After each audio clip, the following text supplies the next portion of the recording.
time that we get real universal health care in this country. No more lip service. Now, I think that's part of the reason why I think he's also our best choice as a candidate to beat Bush. Because again, we are going to go before the American people in November of 2004 and give them a real choice that says, folks, if you want tax cuts for the wealthy, you vote for Bush. If you want health care for every single American, you vote for Richard Gephardt. Thank you, ladies and gentlemen. I'll be back here if you have any questions. Great to be back. Thank you. Yeah. Brendan will be around for a while, as will the other representatives. And please stick around and listen to them. We have some great guys coming up. Two more. First of all, a young man that I've met a while ago, but he was instrumental in doing something everybody told us we couldn't do. Western Iowa, when they redrew our district boundaries, there were 2 Democratic representatives in the 5th district in the Iowa House. Me and Steve Warnstadt. There were 18 Republicans. So out of 20, there were 2 of us. Now there are 6 of us. A big part of that is this next gentleman who's going to be speaking for John Kerry. Dave Barnhart has been a Kerry supporter because he believes he can win. And he knows about winning because every campaign that he ran in Iowa House won the election. He knows how to put people together, how to do that, and he's passionate for Senator Kerry. Please give a warm welcome to Dave Barnhart.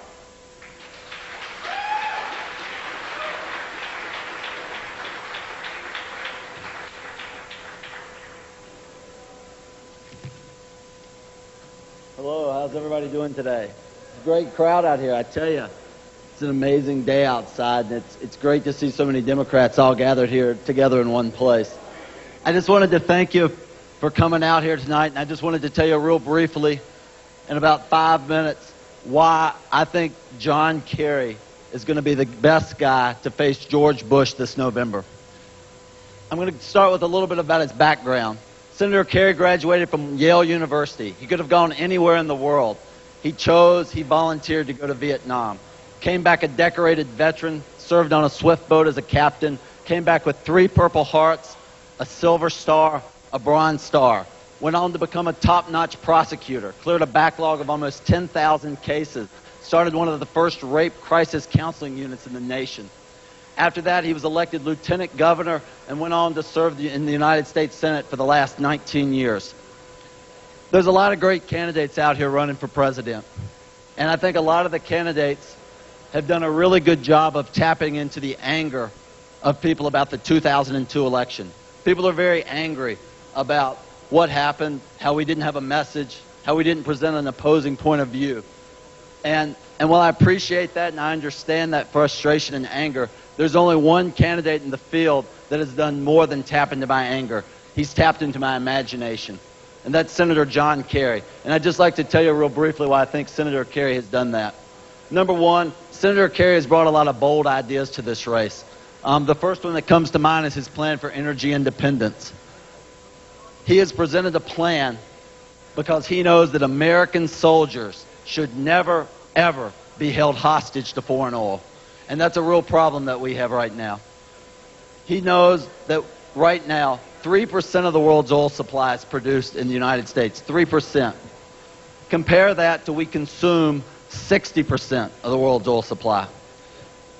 We cannot drill our way out of this problem. We're going to have to invent our way out of this problem. And Senator Kerry has a plan called the 2020 plan to do that. And in that plan, we would produce 20% of renewable resources, which we're already very familiar with in Iowa, using biomass, ethanol, solar energy. We have to tap into our universities, give them more funding. Places like Iowa, Iowa State, give them a chance to invent our way out of this problem. John Kerry's been a lifelong environmentalist. He has a 95% rating from the League of Conservation Voters. That's the highest environmental rating from that league of any gentleman or woman that's ever run for president in the United States in the history of our country. So he's been there leading the fight for a long time on environmental issues. Number two, Senator Kerry has offered a health care plan that has been ranked #1 by a nonpartisan, non-biased commission in the National Journal publication. And the reason his plan was number one was because it was the only plan offered that actually lowers premiums. His plan will lower premiums for American workers, and that's something we really need right now. Number three, John Kerry has a plan to grow the economy. George Bush has the worst economic record of any president since Herbert Hoover. I mean, think about that for a second. The worst record since Herbert Hoover. Since Bush has taken office, we have lost 3 million jobs. We had surpluses up here, and now we have deficits down here. I mean, if there is one person in the United States that needs to be laid off, it's George W. Bush. And I heard John Kerry say that just the other day in Iowa. Another major difference between John Kerry and some of the other candidates running for president right now is John Kerry believes that we cannot raise taxes on the middle class. John Kerry voted against the Bush tax cuts for the wealthy because it doesn't make sense to give people that make over $300,000 a year a tax break. But at the same time, John Kerry will not impose the marriage penalty or take away the tax credit right now that families get that have children. Right now, in the tax cut, there's a $500 credit that was given to families with children. 275,000 Iowans benefit from that tax cut, and you cannot stimulate the economy by raising taxes on the middle class. What we need to do is cut the taxes for those that are in the wealthiest brackets of America. Finally, we have to have a president who has some credibility on foreign policy. I mean, the environment, the economy, healthcare, all those are huge issues for you and me as Democrats. The only way that we're going to be able to talk about those issues, that they're going to even make it in the general election in 2004, is if we have a candidate who can convince Americans that they are safe and secure. The only candidate that can do that is John Kerry. Karl Rove is going to hold the latest nominating convention in the history of the Republican Party. He's going to hold it in September in New York City. And he is going to run President Bush as the commander-in-chief. He's going to talk about, I mean, they're going to basically shuttle him between political activities and September 11th memorials. We need a candidate that can stand up to George Bush and say, Mr. President, I know something about aircraft carriers. I have worked on aircraft carriers. And just because you put on a phony suit and land on an aircraft carrier does not make up for the loss of 3 million jobs.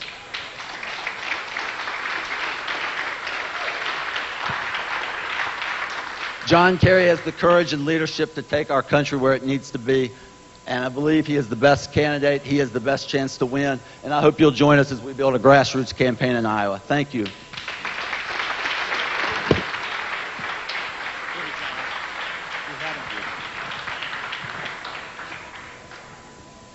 The next speaker, in speaking on behalf of Senator Edwards, is our former Democratic chair of Iowa, one of the best speakers I've ever seen, and at times when very few in Dickinson County really wanted to admit they were a Democrat, came up here from Des Moines and gave one of the most passionate speeches that's been done here.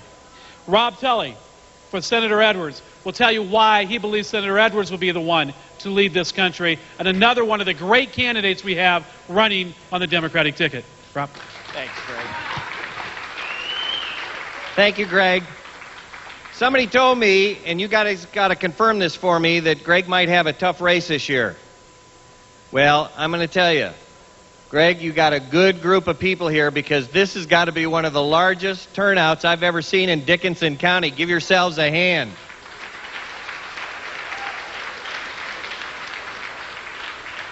And, of course, being a former state chair myself, I would be remiss if I didn't, and I think Ann's outside doing an interview, but giving some accolades to your chair, Ann Fitzgibbons, for doing a great job and getting such a great turnout.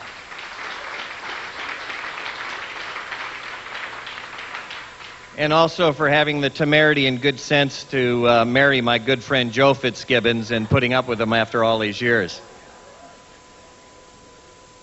Well, folks, as you know, I had the opportunity to serve as your party state chair in the 2000 election cycle. So I went through this process of nominating a president at a very unique place, and time. I saw what it took, and I think all of us saw what we lacked when the ultimate vote came in. This is a very, very serious time for this country. And all of us understand that it's going to take every single one of us, whether it be on caucus night or whether it's going to be door knocking or whether it's going to be working for Greg Stevens and all the candidates up and down the ticket, we're going to have to make sure that, like we did in 1992 and defeated George Bush Sr., folks, in 2004 we got another son of a Bush we got to get rid of.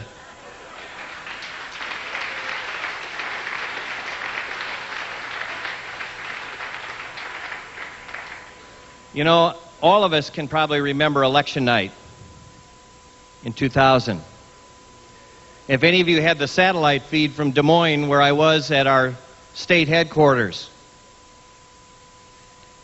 and, you know, realizing that I don't have exactly the most svelte looking physique in the world, you might have caught me dancing hysterically after the vote came in and Iowa had won for the fourth consecutive presidential year, voting for a Democratic candidate for president, and a lot of it had to do with the people here in Dickinson County.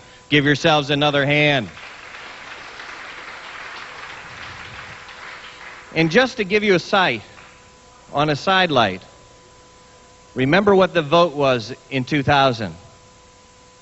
It was a little over 4,000 votes. That's less than 2 votes per precinct. So if you don't think that you're important, no matter what age or what occupation, we all have to do our part. Well, after the election was over, I traveled to Washington, D.C. on a number of occasions, representing the state of Iowa on the DNC. And a lot of us met, a lot of us conversed, a lot of us argued. What did we do wrong? How did we let this one slip by? How could we possibly get 500,000 more votes and lose an election? I always think of Carol Moseley Brown's comment at one of our forums when she said, "The black vote did us in." Clarence Thomas. That's all right. Give it a hand. That's all right. But we regrouped and we said to ourselves, what do we want? Who do we want for a candidate, man or woman, that will lead this party back to the prosperity of the Clinton years? Where are we going to find this individual? What did we want for a candidate? We wanted a passionate, principled leader. We wanted somebody who actually was unafraid to take on the Republicans head on, tell the truth on them, and not be afraid to stand up and fight. Well, I have to tell you that after leading your party and working extremely hard to help lead us to victory in 2000, I took this job very seriously. And I will tell you that after looking at all the candidates, and by the way, Howard Dean was pretty good tonight, wasn't he?